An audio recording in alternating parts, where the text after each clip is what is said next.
Hey Brian, I hope you had a great weekend. I ended up on the road all day Friday between closings and showings I had that morning.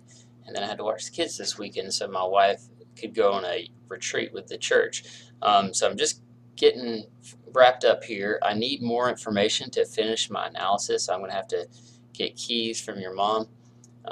So I'll call you this evening. We'll talk about that. But basically you've never been taxed or even sold the house on the square footage in the basement.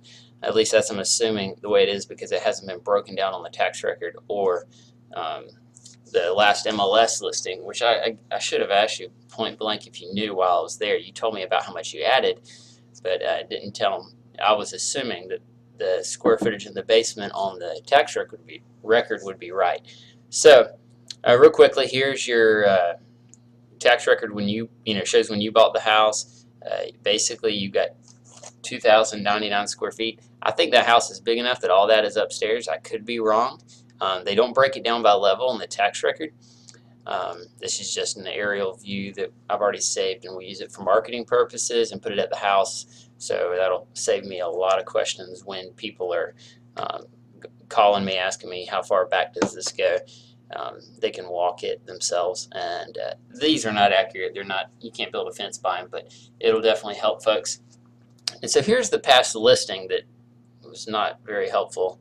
You see that it says that the main floor has 2,111 square feet. So I'm really taking them at their word there, and that any basement square footage was not counted. So that's where I've got to add the basement square footage in. The basement may become irrelevant, and I'll explain why in a second. This is a short comparable sale for the community. I do believe that in the end of the day, the numbers will speak, and you can never just say numbers be damned, but I do think appraisals be damned. And the reason why is because I have sold houses $20,000, $30,000 above appraisals, and appraiser never gives me a hard time. I've sold houses that were $5,000 above appraisal, and the appraiser gives me a hard time. So we really don't know. What we have to look at is the value that we're bringing to the market in this niche. The niche is basically folks who want to have a nice house in Donaldson. I would love to say it's for people who want a view of downtown and that they're looking everywhere. We will do marketing. I'll particularly do some SEO, search engine optimization, and direct placement ad marketing, where that'll be like on Facebook or LinkedIn for this, because it is a special property. I saved those funds just for properties like these, where someone may be interested in this community that was not, we're interested in this house that was not previously interested in this community. So here's our comparable sales. I'm going to hover over these. Don't worry about the price per square foot too much. Okay, so right here we got $61, $85, and $81 a square foot. The reason we don't care about that too much is as we're looking at this, you'll see this is a split level, and they've got part of that square footage split over. One they called the basement, the other one they called the second. I showed this house that actually had some issues. It had some settling issues that were corrected, but and it had engineer's letter to show that it was corrected, but it didn't take out all of the problems in the inside, even though it was stable. This one right here, again, we have a basement almost as large as the upstairs. So the reason we don't care about those comps at this point until we measure the basement ourselves is we don't know the ratios here. If I was going to use a price per square foot and it came out close to this, and the ratios were about the same, that makes a wonderful comp. But right now you could have a lot less basement square footage, so we don't want to use this comp because it's going to drag down your price per square foot. And then this last one that's the house I sold. Again, this doesn't count as a comp because we're going so far back. So we just have to let the appraisers do their job, and we do our job. Focus on the buyers and their desires, and see if the appraisers can come up with the value.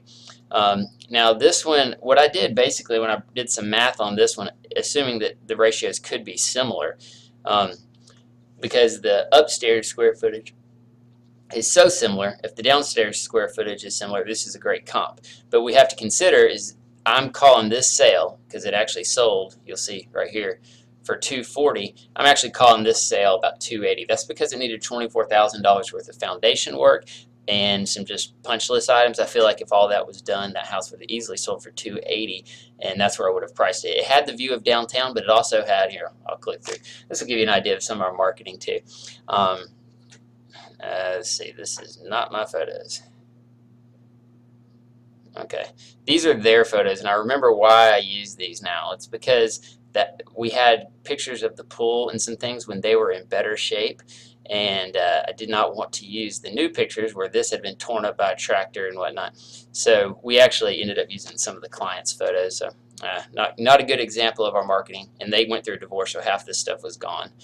But you can see it has that's the downtown view, and then it has a river view. And the river view, like a lot of those houses, you have to actually walk up to the river. You can't see it from the house. So how that's going to play a river view and a downtown view versus just a downtown view, the only thing that's majorly different is this 3 acres and the secluded aspect of it that would have made this potentially be more valuable. So I think that 280 could be a good comp if you imagine it would have sold for 280. But let's keep going here. And so what I do is I spread the net a little wider, assuming that anyone looking for a nice house in 37214 is not going to be limited to just saying, okay, I want a downtown view, or I want to be in Loncoya Hills. They're just looking for a nice house in 37214.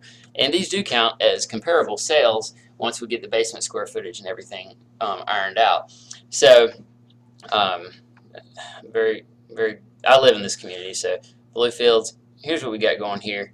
Let me just go back real quick and hover over the prices per square foot. So what I've done here is I've taken out all the basements, and so we're saying the upstairs on these houses, this is what they're worth. That means the upstairs of your house should sell for right around there. It's a different approach. Instead of coming up with a price per square foot for the whole house, we come up with a price per square foot for everything above grade in the front and in the back of the house, and then we give a discounted kicker for the basement. So you got 97 a square foot, 124 a square foot, 111 a square foot, 122 a square foot, 90 a square foot. This one kind of checks us a little bit because Bluefields, it has its own little thing going there. People are just dying to get in there.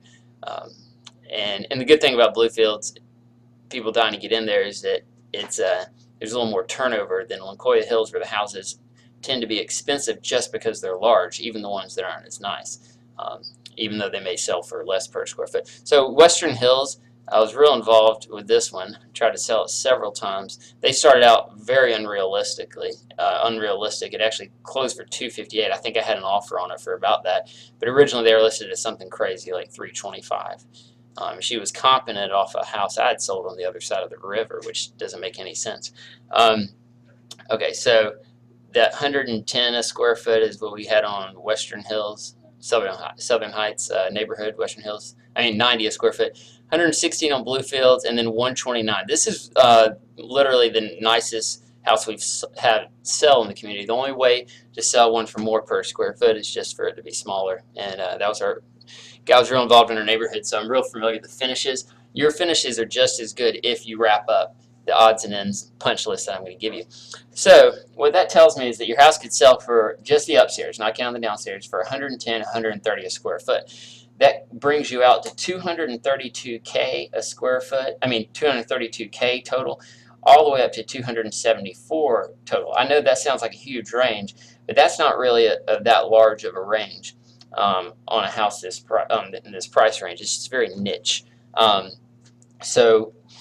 And you're thinking, well, yeah, but we haven't done the basement. Well, the truth is, what happens is when we add in the basement, we're going to probably be doing a kicker of as little as 40 to 50% of the upstairs value. And then because the larger the house, the larger the square footage, the lower the price per square foot. Sometimes that doesn't pay off. So basically what we end up doing is just selling the upstairs square footage with the downstairs is kind of a bonus because it works in our favor comparable wise to do that rather than drop the total price per square foot because we've increased the total square footage so much. So that's getting us in the ballpark. 232 I know is I saw what you purchased the house for.